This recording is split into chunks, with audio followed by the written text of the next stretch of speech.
సుమన్ టీవీలో మీ personal and business promotions కోసం కింది నెంబర్కి కాంటాక్ట్ చేయండి. ఎవరన్నా పోయి మీ ఆంధ్రప్రదేశ్ కి క్యాపిటల్ ఏది అంటే ఏది చెప్తారు తల్లి? ఏమన్నా చెప్పుకునేకుందా? 10 ఏళ్ళు అవుతా ఉంది దగ్గర. అప్పుడు అమరావతిని డెవలప్ చేయాలని చంద్రబాబు గారు కష్టపడి అన్ని ప్లాన్ చేసి ల్యాండ్ పూలింగ్ చేసి 35,000 ఎకరాల పైన ల్యాండ్ పూల్ చేసి ఫార్మర్స్ నుంచి తీసుకొని వచ్చి డెవలప్ చేయాలా, ఒక సింగపూర్ లాంటి సిటీని కట్టాలా అని చెప్పి ఉద్దేశం తెస్తే నాశనం చేసి పెట్టిన ఎవరు అంటే మన present chief minister Jaganmohan Reddy గారు.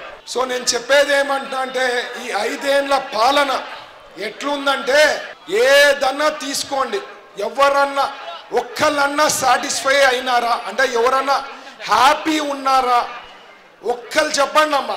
చదువుకున్న డిగ్రీ చదివిన పీజీలు చదివిన వాళ్ళకి ఉద్యోగాలు లేవు, పనులు ఏమన్నా ఉంటే పనులు లేవు, ఆదాయం ఏమన్నా పెరిగిందా అంటే 5 ఏళ్లలో ఆదాయం పెరగలే, బాధుడు లెక్క అన్ని ఖర్చులు పెరిగిపోయినాయి. అవునా కాదమ్మా? నేను చెప్పేది ఏదైనా తప్పు ఉంటే చెప్పండి తప్పని. అన్నిటికీ ఆన్సర్ ఇక్కడ పెద్ద అవ్వ చెప్తా ఉన్నాడు కరెక్ట్ అని. అట్లా ఉండాలా స్పందన. నేను చెప్పేది ఏమంటే అమ్మా, ఓట్ హక్కు అనేది ఆయుధం. ఎమ్మెల్యే అంటే మన లోకల్ ఆయుధం లెక్క. అవునా కదా? ఎమ్మెల్యే ఫుల్ ఫామ్ తీసుకుంటే ఒక రకంగా మన లోకల్ ఆయుధంని ఎవరికి ఇవ్వాలా? లోకల్ లాంటి నాకు ఇవ్వాలా అంట. నేను ఆ ఆయుధంని నాకు ఇవ్వండి. 45 ఏళ్ళ నుంచి నాకు తెలుసమ్మా కర్నూలు గురించి. పుట్టి పెరిగిన చదువు ఇక్కడే చేసిన అన్ని నాకు ఐడియా ఉంది. 45 రోజుల ముందు వచ్చి కర్నూలు గురించి ఏం తెలుస్తుందమ్మా? ఏమైనా అర్థం అవుతుందా? ఎవరితోనా ఏమన్నా రిలేషన్షిప్ ఉంటుందా? ఎవరితోనా బాండింగ్ అంటే ఎవరితోనా క్లోజ్నెస్ అటాచ్మెంట్ ఎవరితో ఉంటుంది చెప్పమ్మా? 45 రోజుల ముందు ఏమన్నా ఉంటుందా? దానికి ఉదాహరణ, దానికి ప్రూఫ్ కూడా ఓటర్ లిస్టులో నా అపోజిషన్ ఆయన వ్యక్తి మొన్న ఓటు రిజిస్టర్ చేసుకున్నాడు తల్లి. మొన్న అడిషనల్ ఓటర్ లిస్ట్ వచ్చింది కదా, కొత్త ఓటర్ లిస్ట్ లో అప్పుడు వచ్చింది ఆయన ఓటు హక్కు కర్నూలులో. మరి అంతకన్నా ప్రూఫ్ ఏం కావాలా? లోకల్ కి నాన్ లోకల్ కి. అవునా కాదా?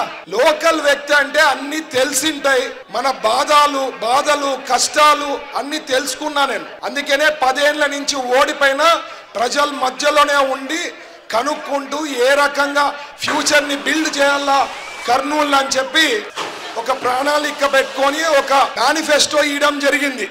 6 గ్యారంటీలు నెక్స్ట్ 5 ఏళ్లలో చేస్తానని చెప్పి మాట ఇచ్చి ముందుకు వచ్చిన నేను ఇది చేస్తాను అని ముందుకు వచ్చిన నాయకుడిని నేను. ఆయన కులం పేరు మతం పేరు చెప్పి ఓటు అడుగుతున్నాడు అమ్మ తల్లి. నేను ముస్లిం, నాకు ఓటేయండి. అదే పోనీ హిస్టరీ ఏమన్నా ఉందా? ప్రీవియస్ గా ఏమీ లేదు. నాకు హిస్టరీ 45 ఏళ్ల పైనుంచి సేవ చేసిన కుటుంబం అమ్మ మేము, 45 ఏళ్ల నుంచి. సో 45 ఏళ్ల నుంచి ఉండే కుటుంబం కావాలా, 45 రోజుల ముందు వచ్చిన కుటుంబం కావాలా అనేది మీరు మే 13న నిర్ణయం తీసుకొని ఓటేయండి. ఎందుకంటే బాధలు కష్టాలు అన్ని మాకు తెలుసు. ఎందుకంటే చూసా నేను ఎంతో బాధలు నా దగ్గరకు వచ్చి మాట్లాడుతుంటారు. ఎన్నో ఇష్యూస్ ఉన్నాయి. డిగ్రీలు చదివినారు సార్, మా వాళ్ళకు ఉద్యోగాలు లేవని చెప్పి వస్తారు. వాళ్ళు ఇచ్చిండేది ఏమమ్మా? వాలంటీర్ ఉద్యోగం. అదొక ఉద్యోగం అమ్మా తల్లి, అదొక ఉద్యోగమా? 5,000 చాలా మనకి.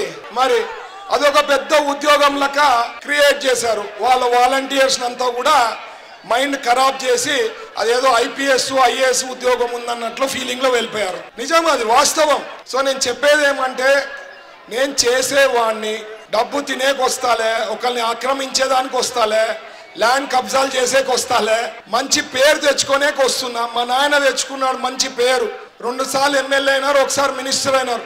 ఎవరు మాట్లాడినా ఎప్పుడు చెప్పినా ఫస్ట్ ఏం చెప్తారు? TG వెంకటేష్ గారు అనే గుర్తొస్తుంది. ఆయన గుండెల్లో అట్లున్నాడు.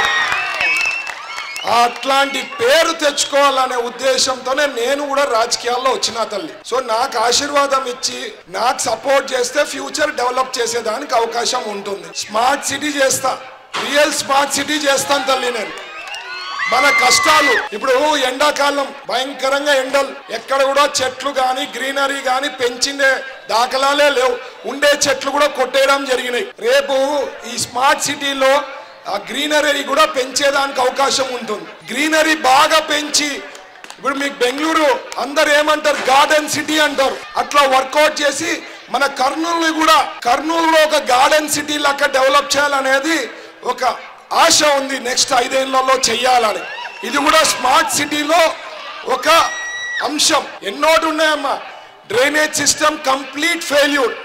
ఎవరు అడుగు డ్రైన్స్ ప్రాబ్లము, కాల్వాలు రోడ్ లెవెల్ వరకు ఉంది, క్లీన్ చేసే నాదుడు లేడు, ఫుల్ అయిపోయింది, క్లీన్ చేయరు, నెలలు సంవత్సరాలు కూడా రాలే కొన్ని చోట్ల అంటారు. అవన్నీ చేయాలంటే నాలాంటి నాయకత్వం ఉంటే కదమ్మా పనులు జరిగేది. ఎందుకంటానంటే మేము అఫీషియల్స్కి ₹1 అడగమమ్మా, కమిషన్లు అడగం. మేము చెప్తే గట్టిగా చెప్పగలుగుతాం, దబాయించగలుగుతాం అధికారులని, ఇది చెయ్యండి పనులు చేయండి అని. వాళ్ళు చేయి జాప అడిగింటారు, ఇంకేముంటుంది, వాళ్ళతో ఏం మాట్లాడలేరు, కాంప్రమైజ్ అయిపోయి ఉంటారు, వాళ్ళు గట్టిగా మాట్లాడలేరు అధికారులతో. అవునా కాదా? ఇవన్నీ వాస్తవాలు.